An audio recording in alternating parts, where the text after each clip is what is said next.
নবীর পাশে দাঁড়ানো, আল্লাহ নবীর পাশেই ওমর দাঁড়ানো।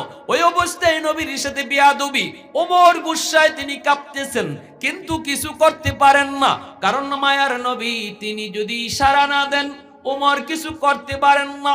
নবীর চেহারার দিকে তাকানো, ওমর চায় চায় নবীর দিকে তাকায়, গুসায় ওমর কাঁপতেছেন, চোখগুলা বড় বড় হয়ে গেছে, চেহারাটা লাল।